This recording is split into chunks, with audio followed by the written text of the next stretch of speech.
It's difficult to quantify this fear for the uninitiated without sounding hyperbolic and paranoid. But picture your favorite part of your own body, your heart or brain or hands or whatever, and imagine leaving it in the care of some random 18-year-old while you go off and try to get some work done or have a relaxing evening reconnecting with your spouse over overpriced tapas. It's a miracle you're able to continue to breathe, let alone drive a car or type email or digest ceviche. If anything bad happens while you're away, you will probably literally die. That was supposed to be funny too. It seemed impossible, truly impossible, that Colleen would not only shoot heroin, but do it in front of my kid, explaining it as she went. I don't write fiction, right, so this is all true. I can't think about this right now, he said, stuffing his clothes into his duffel and scanning the room for something he'd apparently misplaced. Perhaps his faith in humanity. My husband contorted his face into an expression of relief. Allergies, of course, an EpiPen. Yeah. I tried again. Honey, you know that syringe your daddy used on his leg this morning? Yeah, the one like Colleen uses in her arm.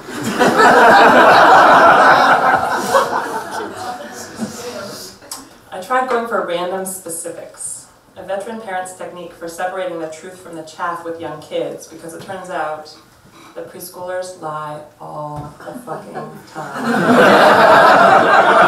Absolutely everything.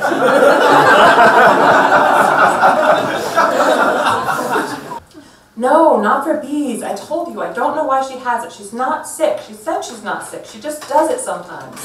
Most times.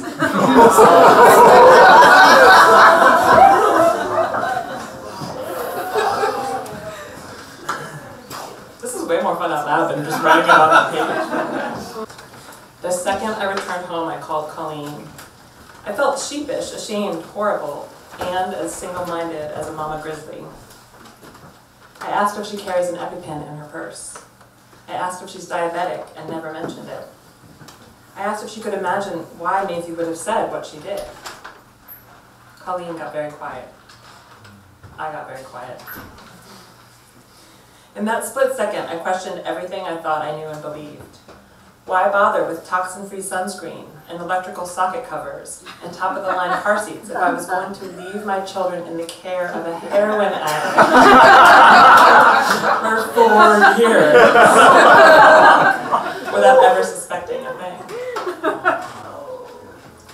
Even though I've always wanted children and love my kids more than anyone else, I often find motherhood debilitatingly vexing, particularly when judgment calls are involved, which is like all the time.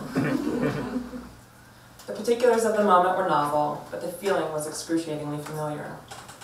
It was how I felt as I fought the urge to rescue my 6-month-old daughter from her 45th minute of crying it out in her crib.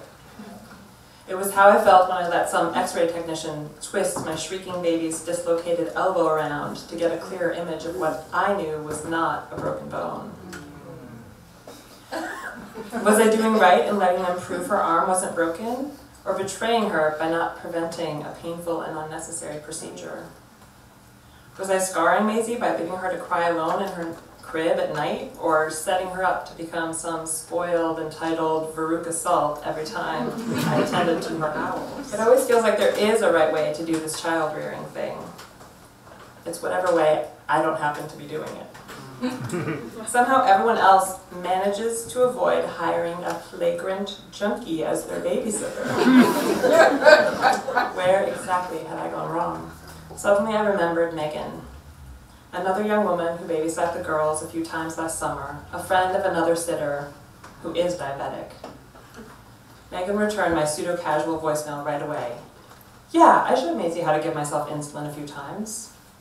This is going to seem really random, but what color is the syringe? Kind of clear, I guess, she paused, with a purple plunger. And where do you inject it? In the fatty tissue in my arm, sort of above and behind the elbow. Thank fucking God. I told Maisie it wasn't Colleen with the syringes, but Megan. Because of her diabetes, remember? Yeah, Megan has one. She thought this over for a minute. But so does Colleen. She really does. This time I didn't believe Maisie for a second. I took a deep breath and set my daughters free so they could continue their game of doctor with their stuffed cats and vintage Fisher-Price stethoscope and thermometer and syringe. And I hoped that they wouldn't decide to play diabetes. It was just a little too soon.